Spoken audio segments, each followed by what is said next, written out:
SummerSlam is one of the biggest WWE events of the year, hence is why they call it the biggest party in the summer. But I think that WWE is planning on some massive stuff this year to make this year's SummerSlam either the beginning of something new or they're going out with one final bang. So in this video, I'm going to go through this year's SummerSlam and why I think it could be such a big deal for WWE and why I think they plan on making it a big, massive show. Now, coming into this year's SummerSlam, expectations are pretty dang high.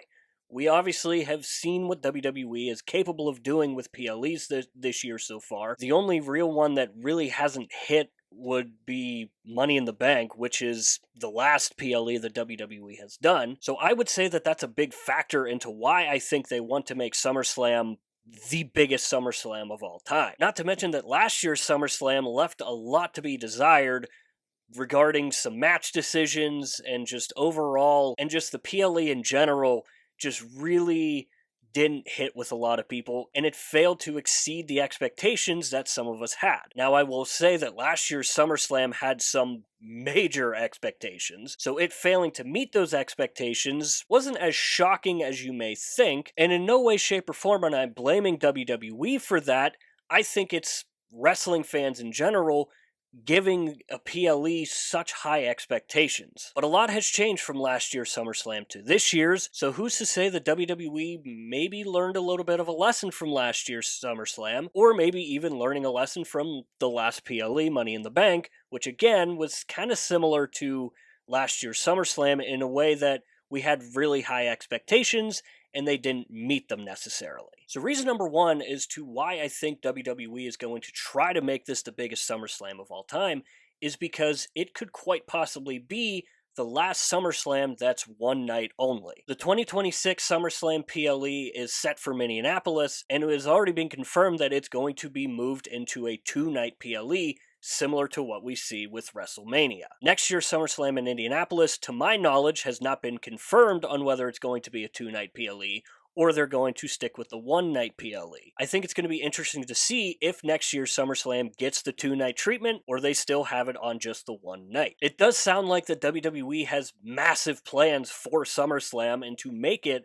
a WrestleMania-esque show. And come next year's SummerSlam, who knows what WWE television is going to look like because the Netflix deal will kick in. So right now, we really just can kind of guess on what WWE TV is going to look like under Netflix. So regardless, whether it's the last SummerSlam that's only one night, we're going to see some change somewhere because this is going to be the last SummerSlam that's held on Peacock, and it could quite possibly be the last SummerSlam that we see that only has one night. As for WWE's decision to make it a two-night show, personally, I'm kind of indifferent about it. There are some things that I like about it, there are some things that I don't like about it. I do like that they're seemingly trying to build it up and making it more of a WrestleMania-esque type of show, and with it becoming a two-night show means that they're going to have to book an entire night on top of the existing night that they already have set for it. So I'm very curious to see how it all plays out, but nonetheless, I'm very excited to see. So I am very excited to see how WWE manages all of this,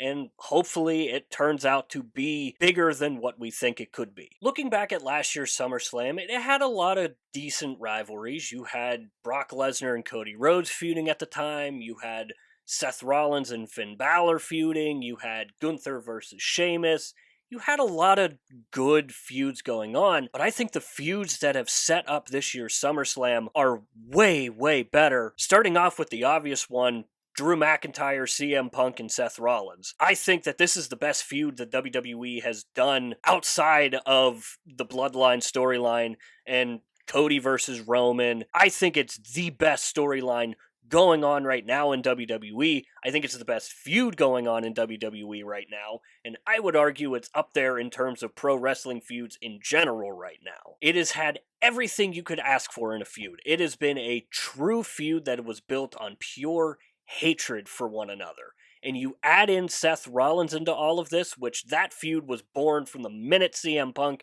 made his return. Seth being the special guest referee, I think is a brilliant plan. I think they could do so much with the match. And again, I think it's the best rivalry, the best feud, whatever you want to call it, that doesn't involve Roman Reigns, Cody Rhodes, or the Bloodline. Outside of that, you have what I would say is the second best feud right now in WWE, and that's Rhea Ripley versus Liv Morgan. You want to throw in someone else? Okay, Dominic Mysterio is also part of that storyline, and that is, I would say, right up there with the Drew McIntyre CM Punk rivalry. Dominic Mysterio has been playing this perfectly. Liv Morgan is doing some of my favorite work of hers probably ever. I'm really not a big Liv Morgan fan, but she has shined during this feud with Rhea Ripley. And as I just mentioned, you have Rhea Ripley involved, who obviously is one of the top talents in WWE right now. So the feud, the story, everything that they're telling with both of those is great. You want another one? All right. Gunther versus Damian Priest. On the latest episode of Monday Night Raw, they cut an amazing promo battle, resulting in a brawl that seemingly went all night long. And that feud was needing something to really get going. Now it finally has, and with still a week to go before SummerSlam, who knows what else we're gonna see from that feud. So you got that feud picking up right now. As of right now, the storylines heading into this year's SummerSlam automatically makes it better than last year's, in my opinion. Last year's were good, but they weren't this good. Let's keep this thing going here.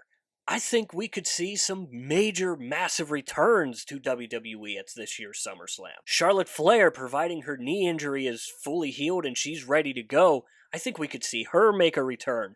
Jimmy Uso's on the table. And of course you have Roman Reigns. And if WWE wants to make this the biggest SummerSlam that I think they want to, why not add Roman Reigns and have him return? All signs are pointing to Cody Rhodes versus Solo Sikoa being the main event at this year's SummerSlam. And while I'm not a betting man, I would be willing to bet that we could see Roman Reigns return. And the pop that he's going to get when he does return is going to be absolutely incredible. The "We Want Roman" chants are loud every time Solo Sikoa shows up on TV. He's even getting "We Want Roman" chants when he's not even on TV, and when Roman Reigns isn't even part of the discussion. Not to mention you've got Paul Heyman who could also come back. Again, I think if WWE wants to make SummerSlam into this WrestleMania-esque show, they gotta pull out all the stops, and it goes with Roman Reigns. I think this year's SummerSlam could set up a lot of stuff going on in the future for WWE.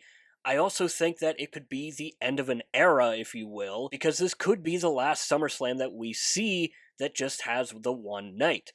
Who knows? Next year in Indianapolis, it could be moved to 2 nights. We know 2026 in Minneapolis is already going to be 2 nights. Not to mention that this is going to be the last SummerSlam that's going to be on Peacock and the last SummerSlam that's going to take place before the Netflix deal kicks in. So there's a lot to dig into when it comes to this year's SummerSlam. I think we could see a lot. I think we could see a lot change. I think we could see a build towards the future and this new era that's coming into WWE. And I think we could get some satisfying results to some of the best feuds that we've seen in WWE this year so far. So that's going to do it for this video here. I do hope you enjoyed it. If you did enjoy it, hit the like button. If you really enjoyed it, feel free to hit the subscribe button. It'll really mean a lot to me. As always, down below in the description is our Linktree link. There you can find all of our social medias. I highly suggest going and checking out our X page. Over on X, we do updates on every Monday Night Raw, Friday Night SmackDown, and all of the PLEs. And overall, I just want that to be a place for wrestling fans to go and talk about wrestling. If you're like me, you don't have a lot of people to talk to about wrestling, so I want that to be a place for people like me. So if that does apply to you, I highly suggest going and checking it out. And if it's for you, then we'll be happy to have you. Again, that's going to do it for this one here. Stay tuned for more videos coming in the future, as well as SummerSlam's PLE preview. Again, I hope you enjoyed it. We'll see you next time.